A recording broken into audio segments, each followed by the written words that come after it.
Shalom, salam sejahtera, Taramiti Tominuku. Saya Wanda Julia dari kelas 11 IS2 akan membawakan sebuah cerita rakyat dari Kabupaten Alor, Kecamatan Bantar Timur yang berjudul Aquado Mi Ari, yang dalam terjemahannya ikan besar dan anak yatim piatu. Selamat mendengarkan.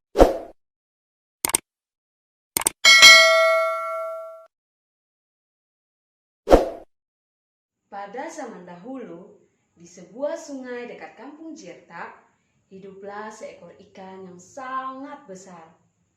Akan tetapi, ikan itu selalu memaki-maki setiap orang yang hendak pergi ke pasar melewati sungai tersebut.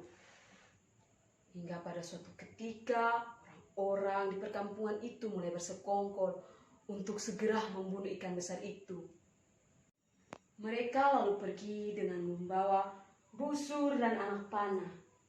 Sesampainya di sungai, mereka lalu bersembunyi di balik semak-semak. Dan satu di antara mereka mulai memanggil ikan itu. "Opo, ni cari-cari si apa minitari?" Namun ikan itu membalasnya dengan makian, "Oto supaj," yang adalah makian untuk laki-laki. Orang itu kembali memanggilnya, "Opo dicari-cari siapa minitari?" Yang artinya, "Jikalau engkau sang pemberani, tunjukkanlah wajahmu kepada kami." Tetapi justru ikan itu kembali membalasnya dengan makian. Hingga pada kali yang ketiga, orang itu langsung memanah ke dalam sungai itu dan memanggil, "Opo dicari-cari siapa minitari?" Perlahan-lahan ikan itu mulai menampakkan wajahnya. Pada saat ikan itu menampakkan wajahnya, orang-orang yang telah bersiap dengan busur dan anak panah langsung memanah ke arah ikan itu. Semuanya tepat pada sasaran. Pada saat itu juga ikan besar itu mati. Orang-orang sangat bergembira. Mereka lalu memotong-motong ikan itu dan membawanya ke perkampungan. Sesampainya di perkampungan, mereka mengadakan sebuah pesta yang sangat besar. Seluruh masyarakat di kampung Jirtak itu diundang, kecuali 3 orang anak yatim piatu. Ketiga anak ini hanya menikmati tidur malam mereka. Pada saat mereka sedang tidur, sang kakaknya yang sulung bermimpi bahwa ada seorang kakek datang dan berkata kepadanya, "Orang-orang kampung dong supikas mati itu ikan yang ada dalam sungai jadi.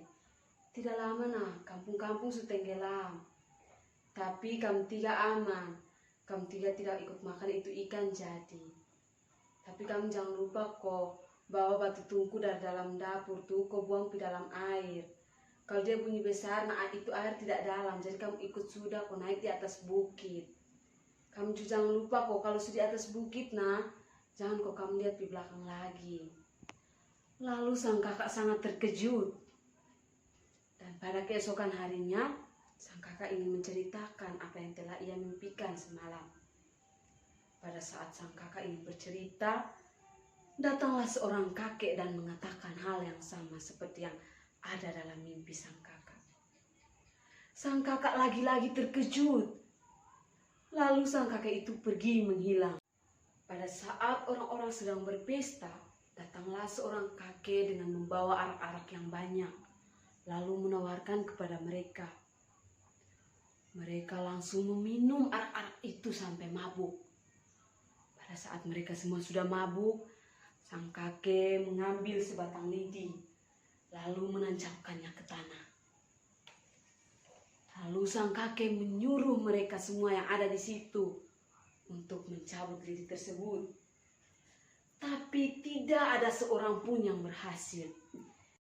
Pada akhirnya sang kakek mulai mencabut lidi itu dari dalam tanah.